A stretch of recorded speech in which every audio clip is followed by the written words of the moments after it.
নমস্কার, welcome to astro console. আজকের বিষয় হলো ধনুরাশি রাশিফল মার্চ 2024। ধনুরাশির জন্য এই যে মার্চ মাস আসছে সেটা খুব শুভ মাস একটা। প্রথমেই বলে রাখি, শুভ ফল আনবে। শুধু কয়েকটা বিষয়ে একটু সতর্ক থাকতে হবে, তাহলে দেখা যাবে যে পুরো মাসটা আমাদের অনুকূলে থাকবে, আমাদের জন্য ভালো রেজাল্ট আনবে। তো কি কি বিষয়ে সতর্ক থাকতে হবে আর কোন কোন বিষয়ে আমরা ভালো রেজাল্ট পাবো সেগুলো শোনার জন্য ভিডিওটা মন দিয়ে দেখবে। নতুনদের বলবো আমার চ্যানেলটিকে সাবস্ক্রাইব করে দিও। ভিডিও যদি ভালো লাগে তাহলে লাইক কমেন্ট শেয়ার করে দিও। পাশে থেকো, মনোবল বাড়াও। ধনুরাশির জন্য রেগুলার ভিডিও আনার চেষ্টা করব। আর একটা কথা বলি যে এই যে মার্চ মাস আসছে, মার্চ মাসের জন্য যে কটা দিন তোমরা পাচ্ছ, সেই কটা দিনের জন্য যে কটা ফেস্টিভ্যাল তোমরা পাবে, ভালো ভালো যে ফেস্টিভ্যালগুলো আমাদের আসছে, সেই ফেস্টিভ্যালগুলোকে আমি বলে যাব যে কোন কোন ফেস্টিভ্যালগুলো তোমাদের জন্য লাকি, কোন ফেস্টিভ্যালগুলো করলে তোমাদের গ্রহ দোষগুলোকে তোমরা একটু কমাতে পারবে, সেইগুলোকে আমি লাস্টে বলে দেবো। সেগুলোর জন্য অপেক্ষা করো, প্রতিকার বলে দেবো। তাই ভিডিও মন দিয়ে শুনতে হবে সবটাই। এবং আজকের বিষয়টা যেহেতু রাশিফলের ভিডিও, তাই প্রতিকার তো বলবোই। তো যাই হোক, আজকে মন দিয়ে শোনো ভিডিওটা। সেটা হলো ধনুরাশি রাশিফল মার্চ 2024। লগ্নপতি গুরুদেব তিনি আছেন এখন পঞ্চম ভাবে। লগ্নপতি দেবগুরু বৃহস্পতি পঞ্চমভাবে শুক্রের নক্ষত্রে আছেন। খুব ভালো গ্রহের নক্ষত্র, শুভ গ্রহের নক্ষত্র থাকার জন্য লগ্নভাব শুভ থাকবে, অর্থাৎ শরীর স্বাস্থ্য ভালো থাকবে। আমার যে শরীর স্বাস্থ্য এবং অন্যান্যভাবে যে প্রভাবটা পড়বে, লগ্নপতির নবম দৃষ্টি থাকবে লগ্নের ওপরে। তাই পিতার আশীর্বাদ, গুরুর আশীর্বাদ, গুরুর ফেভার এগুলো পাওয়া যাবে। এগুলো অর্থাৎ তাদের আশীর্বাদে শরীর স্বাস্থ্য আমরা ভালো রাখতে পারবো, এটা মেন কথা। দু নম্বর ভাবে মকর রাশিতে মঙ্গল শুক্রের সহাবস্থান। একটা কথা, পঞ্চমপতি মঙ্গলদেব 2 নম্বর অর্থাৎ দ্বিতীয় ভাবের থেকে উচ্চ অবস্থানে থাকছেন। মঙ্গলদেব উচ্চ অবস্থানে থাকার জন্য দ্বিতীয় ভাব শুভ ভাব, অর্থাৎ ধনভাব শুভ ভাব হবে। কারণ মঙ্গলদেব নিজের নক্ষত্রে থাকছেন, ধনিষ্ঠা নক্ষত্রে থাকবেন কিছুদিন পর। তারপরে তখন আমরা আমাদের ব্যাংকে কিছু টাকা ঢুকবে, আমরা কিছু টাকা জমাতে পারবো। এটা হলো আসল কথা। তো এটা যদি হয় তাহলে অবশ্যই মন ভালো থাকবে। বৃহস্পতি ও মঙ্গলদেব অর্থাৎ লগ্নপতি আর পঞ্চমপতির সঙ্গে একটা দৃষ্টি বিনিময় হচ্ছে। চতুর্থ দশম দৃষ্টি বিনিময় হবার ফলে পঞ্চম ভাব, দ্বিতীয় ভাব এবং লগ্নভাব, এই কটা ভাবই শুভ ফল আনবে। অর্থাৎ আমার ব্যাংকে টাকা ঢুকবে, কিছু টাকা আমদানি হবে, কিছু টাকা জমবে, আর তার জন্য সন্তান ভাব ভালো থাকবে, উচ্চ বিদ্যা ভালো হবে, তারপর হচ্ছে যে প্রেম ভালো হবে, আর আমার শরীর স্বাস্থ্য ভালো থাকবে। তাহলে মঙ্গলদেবকে ভালো রাখার জন্য অর্থাৎ ভালো থাকার জন্য এতগুলো পজিটিভ রেজাল্ট পাওয়া যাবে। এরপরে দ্বিতীয়ভাবে যে অধিপতি তিনি শনিদেব, তিনি এখন আছেন নিজের নক্ষত্রে শতভিসায়।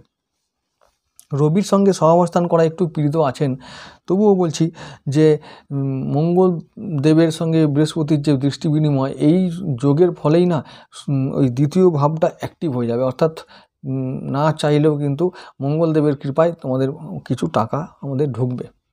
কোথায়? ব্যাংকে।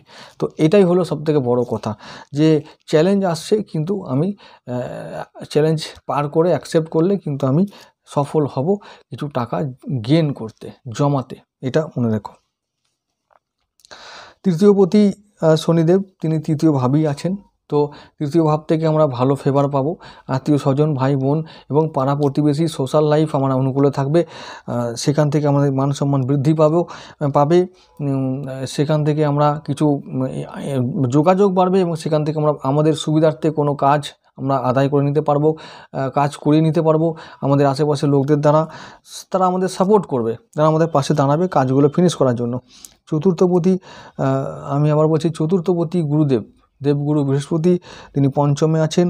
তো চতুর্থ ভাবটা শুভ ভাব থাকবে। কারণ এই যে বললাম, চতুর্থ ভাব শুভ থাকার একটা কারণ আছে, এটা হলো বৃহস্পতি ভরণী নক্ষত্রে আছেন, মানে তাহলে শুভ গ্রহের নক্ষত্রে থাকার জন্য চতুর্থভাবে শুভ ফল পাবো, মানসিক শান্তি বজায় থাকবে, পারিবারিক শান্তি বজায় থাকবে। কিন্তু একটা সমস্যা আছে, ওই চতুর্থভাবে রবি, রাহু ও বুধের একটা কম্বিনেশন হবে, সহাবস্থান হবে 17 মার্চের পর থেকে, 16 মার্চের পর থেকে। তাই ওই সময় 4th হাউসে গ্রহণ দোষ দেখা দেবে।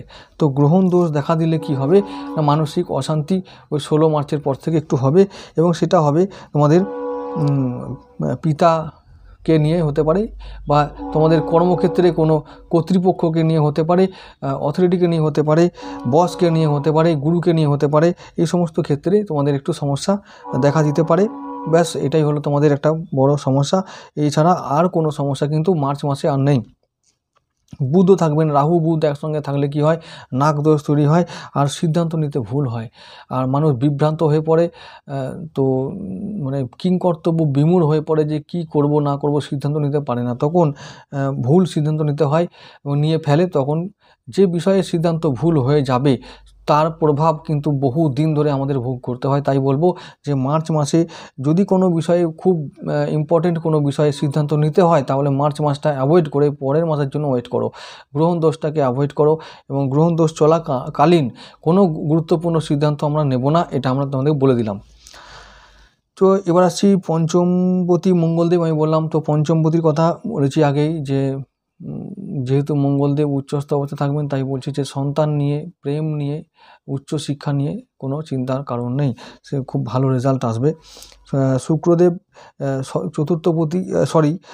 ষষ্ঠপতি শুক্রদেব, তিনি আছেন মঙ্গলের সঙ্গেই, এখন সহাবস্থান করছেন। এরপরে আবার শুক্র, শনি, মঙ্গল কুম্ভ রাশিতে একসঙ্গে সহাবস্থান করবেন। তাই রোগ জ্বালা একটু ভোগাবে, শত্রুরা একটু ভোগানোর চেষ্টা করবে, একটু সমস্যা ফেলার চেষ্টা করবে, কিন্তু আবার বলছি মঙ্গলদেবের কৃপায় আবার তোমরা ওদেরকে পরাজিত করে, নিজেদের যোগ্যতা প্রমাণ করে সেই সমস্যা থেকে তোমরা মুক্তি লাভ করবে।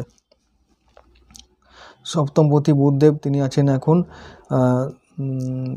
তৃতীয়ভাবে কুম্ভ রাশিতে, রবি, বুধ আর শনি সহাবস্থান হচ্ছে। তাহলে তো দাম্পত্য অশান্তি একটু চলছে, তবে আবার বলছি রাহুর সঙ্গে যখন আবার আসবে, তখন রাহুর সঙ্গে বুধের যখন দেখা হবে, গ্রহণ দোষ তৈরি যখন হবে, নাগদোষ তৈরি যখন হবে, তখন দাম্পত্য জীবনে একটু প্রেম বা রোম্যান্স একটু ফিরে আসবে। কিন্তু সেখানেও একটা মুশকিল আছে, যে খুব বেশি আবেগপ্রবণ হয়ে পড়লে কিন্তু আবার অশান্তিও দেখা দিতে পারে, মান সম্মান নষ্ট হতে পারে, ওজন কমতে পারে জীবনসাথীর কাছে। তাই একটু আবেগকে কন্ট্রোলে রাখার চেষ্টা করো, কারণ দোষ যেহেতু হচ্ছে না, তাই। আর ওই সংক্রান্ত বিষয়, বিশেষ করে ব্যবসা সংক্রান্ত বিষয় এবং দাম্পত্য সম্পর্কের বিষয়ে যদি কোনো গুরুত্বপূর্ণ সিদ্ধান্ত নিতে হয়, তাহলে কিন্তু চিন্তা করে নেবে। আর আমি বলবো যে মার্চ মাসের বাকি কটার দিন, 16 মার্চ থেকে যে 31শে মার্চ পর্যন্ত যে দিন কটা আছে, সেই কটা দিনে কোনো গুরুত্বপূর্ণ সিদ্ধান্ত নেবে না। কোন কোন বিষয়ে? দাম্পত্য সম্পর্কের বিষয়ে, এবং টাকা পয়সার বিষয়ে, এবং ব্যবসা বাণিজ্যের বিষয়ে, এটা মাথায় রেখো। অষ্টমপতি চন্দ্রদেব অষ্টম দোষ না লাগার কারণে তিনি তোমাদের সবসময় ফেভার করবেন। যখন অমাবস্যা, পূর্ণিমা এবং যখন রাহুর সঙ্গে চন্দ্রের গোচর হবে, সেই কটা দিন খালি একটু সতর্ক হয়ে চলবে, তাহলে আর কোনো চিন্তার কারণ নেই। নবমপতি রবিদেব, তিনি এখন শনির সঙ্গে যুক্ত হয়েছেন, সহাবস্থান করছেন, এবং এরপরে মানে 16 মার্চের পরে রাহুর সঙ্গে যুক্ত হবেন। তাই ভাগ্যভাব এখন শুভ নয়। তাই আমি বলছি যে গুরুত্বপূর্ণ যে কোনো বিষয়, যে বিশেষ করে ব্যবসায় ইনভেস্ট করা, বিদেশে পড়তে যাওয়া, নতুন কোনো ব্যবসা শুরু করা, নতুন কোনো সম্পর্কে যাওয়া, এই অনেক কিছু মানে অনেকটা টাকা লগ্নি করা, এইগুলো থেকে এখন সাবধান থাকতে হবে বা সতর্ক হয়ে থাকতে হবে। এই বিষয় ছাড়া আর কোনো বিশেষ কোনো সমস্যা নেই। কারণ ওই যে বললাম, রবিদেব অর্থাৎ ভাগ্যপতি রবিদেব এখন রাহুর সঙ্গে যুক্ত হবেন, এখন শনির সঙ্গে আছেন, তারপর রাহুর সঙ্গে যুক্ত হবেন, গ্রহণ দোষ তৈরি করবেন। তাই মার্চ মাসের বিশেষ কোনো গুরুত্বপূর্ণ সিদ্ধান্ত না নেওয়াই ভালো। দশমপতি বুধদেব এখন আছেন 3rd হাউসে, তারপরে চলে যাবেন 4th হাউসে। তো বুধ শনি এই যে সহাবস্থান, এটা খুবই ভালো। তাই আমি মনে করি যে কর্মক্ষেত্রে যদি তোমাদের কখনো আগামী দিনে কোনো প্ল্যানিং করতে হয়, সেটা দেরি হোক, কিন্তু প্ল্যানিং যদি মনে হয় যে করা উচিত আমাদের, তো প্ল্যানিং করবে, সেখানে সাফল্য ভবিষ্যতে আসতে পারে। কিন্তু সেই প্ল্যানটাকে এক্সিকিউট করতে তোমরা এখন করবে না, কারণ রাহু বুধ একটু পরেই কিছুদিন পরেই আবার ওদের সহাবস্থান হবে, তাই সিদ্ধান্ত ভুল তখন হতে পারে। প্ল্যানিং করো, এক্সিকিউট এখন করবে না, এটাই বললাম। একাদশপতি শুক্রদেব তিনি এখন আছেন দ্বিতীয়ভাবে, তাই ইনকাম হচ্ছে, লাভপতি যখন দ্বিতীয়ভাবে থাকে তাই ইনকাম হবে এটা, এবং আগামী দিনে হবে এবং তার থেকে শান্তি আসবে। তো কিছু খরচা হবে রোগের কারণে, ধার শোধ হবে, সবথেকে বড় কথা, অনেকটা ধার বা ঋণ শোধ হয়ে যাবে। আর রোগ জ্বালা থেকে অনেকটা মুক্তি পাবো, এটা মঙ্গলের কৃপা এবং বৃহস্পতি ও শুক্র এদের মধ্যে একটা চতুর্থ দশম দৃষ্টি বিনিময় হচ্ছে, তাই মার্চের প্রথম 16-17টা দিন খুব ভালো যাবে, আয় ইনকাম ভালো হবে, উপার্জন ভালো হবে, ব্যাস এটা মনে রাখো। এবার আসছি দ্বাদশপতি মঙ্গলদেবের কথায়। দ্বাদশপতি মঙ্গলদেব উচ্চস্থ অবস্থায় দ্বিতীয়ভাবে অবস্থান করছেন, তার মানে কী হবে, ব্যয়ভাবকে নিয়ন্ত্রণে রাখবে। আর আমাদের যেসব সমস্যা মানে ভাই বোনদের নিয়ে জমি জমা সংক্রান্ত বিষয়ে এগুলো অনেকটা কন্ট্রোলে থাকবে এবং এই সমস্যাগুলোর সমাধান, বিশেষ করে যারা মামলা মোকদ্দমায় জড়িয়ে আছো তারা এই সময় থেকে মুক্তি পাবে, মামলা মোকদ্দমা থেকে রেহাই পাবে, তোমাদের রায় অনুকূলে আসবে। এগুলো থেকে মনে রেখো, তোমাদের ভ্রমণ যোগ এই মাসে হতে পারে।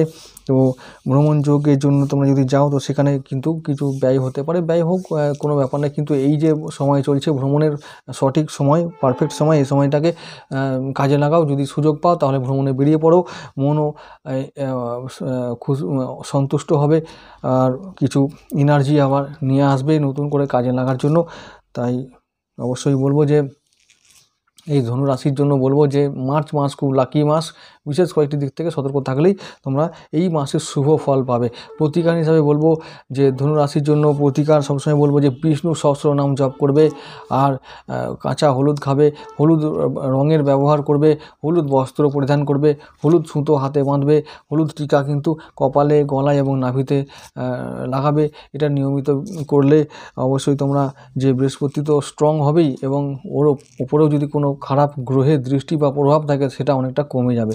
তো এই হলো বন্ধুরা আজকের ভিডিও।